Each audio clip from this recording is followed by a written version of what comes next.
Tribunal niega amparo contra aprehensión a Karime Macías. Podría ser extraditada.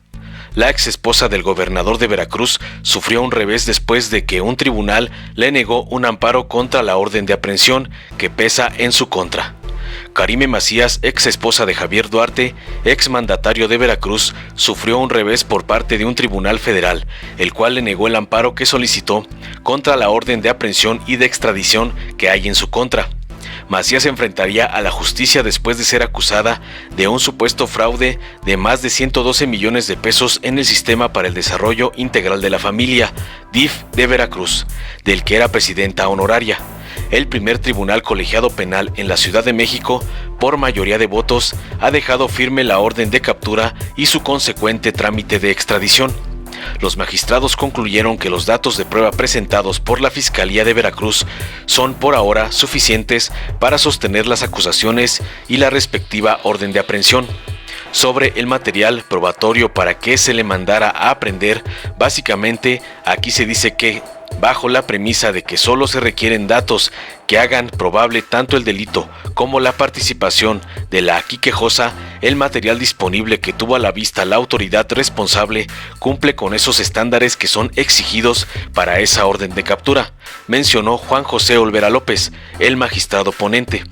Con este fallo, la única esperanza para Karime Macías es que el Reino Unido, en donde radica, niegue su extradición a México. Una de las controversias discutidas por los magistrados fueron las declaraciones de Juan Antonio Nemidif, ex secretario de Salud en el gobierno de Duarte, quien primero acusó a Macías y luego desmintió sus dichos, alegando que fue presionado y torturado para imputarla. La defensa de Karime pretendía anular el testimonio del exsecretario de Salud del gobierno veracruzano, Juan Antonio Nemidif, en contra de la ex titular del DIF, derivado de que dicho testigo se retractó de sus señalamientos contra la ex esposa de Duarte. Sin embargo, los magistrados que resolvieron el amparo en revisión señalaron que la retractación que hizo el ex servidor público ante un notario público no tiene el mismo valor que una declaración ministerial, por lo que no aceptaron valorarlo dentro del expediente. Además, el Tribunal Federal estimó que al momento de resolver el amparo presentado por la defensa sobre la legalidad de la orden de aprehensión, solo podían analizar las pruebas con las cuales se giró dicho mandamiento judicial, por lo que tampoco podían valorar una prueba que la defensa presentó en el proceso de forma posterior. Por lo anterior, los magistrados acordaron, por mayoría de votos, ratificar la orden de aprehensión contra Karime Macías Tubilla y negarle la protección de la justicia. Alma Aleida Sosa Jiménez, juez de control del Juzgado de Proceso y Procedimiento Penal Oral del Distrito Judicial de Jalapa, ordenó la captura de Karime por el delito de fraude específico el 25 de mayo del 2018. Pero, ¿quién es Karime Macías?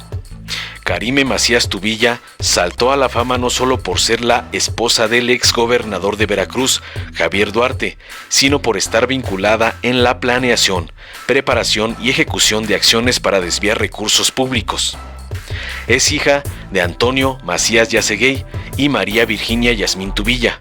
Karime conoció a Javier Duarte cuando estudiaban la licenciatura de Derecho en la Universidad Iberoamericana, según datos del Registro Nacional de Profesionistas. En 2001, Macías Tubilla consiguió su cédula profesional, mientras que Duarte de Ochoa lo hizo en 2002. Tras contraer matrimonio, Karime y Javier procrearon 3 hijos, Javier, Carolina y Emilio. La cuenta de Facebook de la ex primera dama de Veracruz siguió activa hasta el 2016.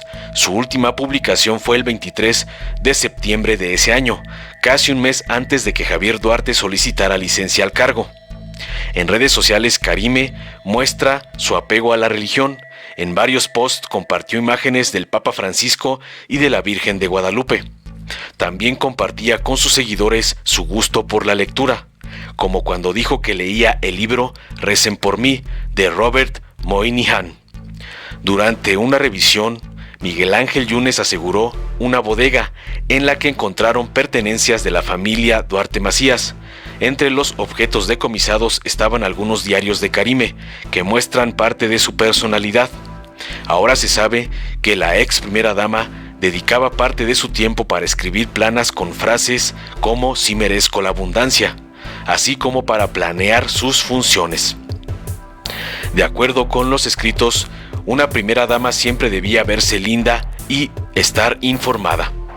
Una de las libretas más polémicas es donde detalló nombres, direcciones y teléfonos de funcionarios con quienes ella y su esposo realizaban actos ilícitos. Pero no solo Karime está en la mira de la justicia. Los suegros de Duarte se mudaron de su casa en Coatzacoalcos a Tuxtla Gutiérrez, Chiapas, argumentando que su partida se debía al hostigamiento de la PGR. Después de la solicitud de licencia de Javier Duarte, presentada el 12 de octubre de dicho año, los padres de Macías Tubilla tramitaron amparos ante el Juzgado Noveno del Circuito del Poder Judicial de la Federación para evitar ser detenidos por una autoridad ministerial local o federal, pero también para no ser impedidos de viajar fuera del país. Lo que sí pasó y sí fue retenida por las autoridades fue Mónica Hiján Macías Tubilla, hermana de la esposa de Duarte, quien tuvo que declarar en el aeropuerto de Minatitlán como parte de las investigaciones contra el exgobernador de Veracruz. Tras rendir su declaración, fue puesta en libertad. Informó Mr. Politicón. Nos vemos el próximo video.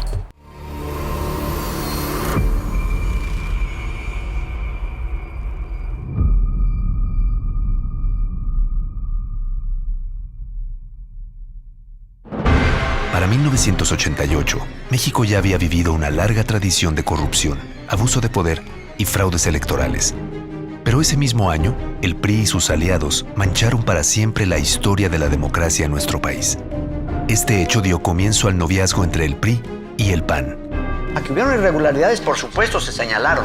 Avalados por el PAN y el resto de la mafia del poder, hicieron todo para anular el evidente triunfo de Cuauhtémoc Cárdenas y traicionaron la voluntad del pueblo de México. La bancada panista acepta que se destruyan esos míticos documentos y que cállense. Ordenado por el presidente priista Miguel de la Madrid y orquestado por Salinas y sus amigos millonarios. Mi abuelita todavía está votando. Mi abuelita, mi papá, bueno, todos están votando y ya murieron. Así empezaron más de 30 años de neoliberalismo y abusos en contra de la gente. El PRIAN dejó claro que estaban dispuestos a hacer lo que sea para instaurar un régimen autoritario para el beneficio de unos cuantos. Este fue el inicio del oscuro periodo neoliberal que le abrió paso a la corrupción, a la privatización de empresas nacionales y a la que le siguió una devastadora devaluación que lastimó profundamente al pueblo de México. Estos políticos corruptos se vuelven a unir ahora en una tóxica alianza electoral que busca detener el cambio verdadero que comenzó en 2018. En Morena, defenderemos la democracia de la mano de la gente. Extirpemos al PRIAN de México. Morena.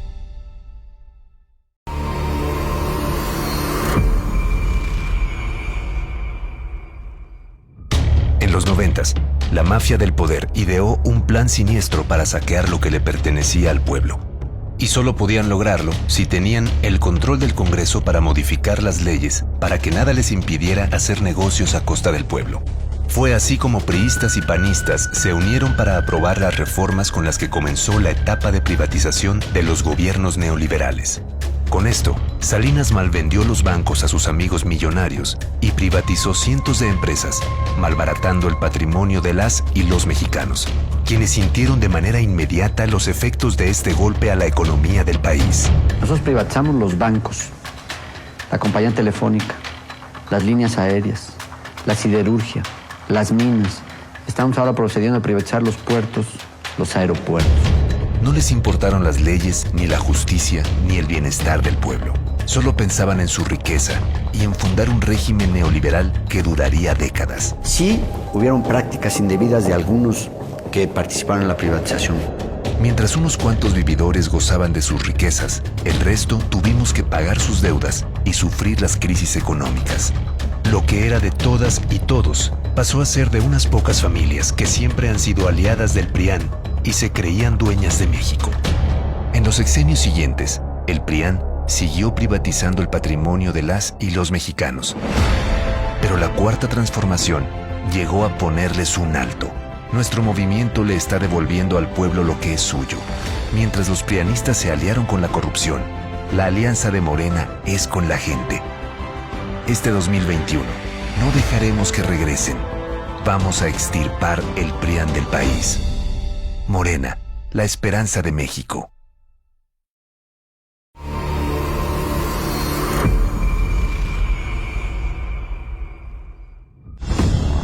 En 1993, Salinas de Gortari le prometió al pueblo de México la entrada al primer mundo.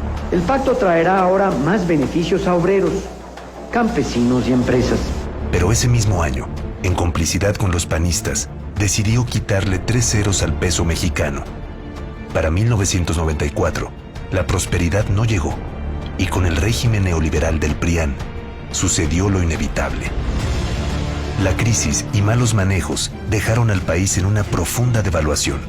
La inflación pasó de un 7.05% en el 94 a un 51.9% a finales del 95. El exceso de demanda de divisas provocó una considerable devaluación en nuestra moneda. Debido a los negocios oscuros de los prianistas, de un día a otro, miles perdieron sus hogares, sus negocios y sus ahorros para salvar a sus familias. Salinas había dejado una deuda por más de 650,000 millones de pesos y en el 95 aprobaron en el Congreso aumentar el IVA del 10 al 15%. Una vez más, el PRIAN le dio la espalda al pueblo para beneficiarse durante muchos años más. Pero en 2018, el pueblo eligió un cambio verdadero y en 2 años de gobierno no se han aumentado ni creado nuevos impuestos. En Morena, estamos acabando con las injusticias que dejaron los gobiernos neoliberales. Extirpemos al PRIAN de México. Morena.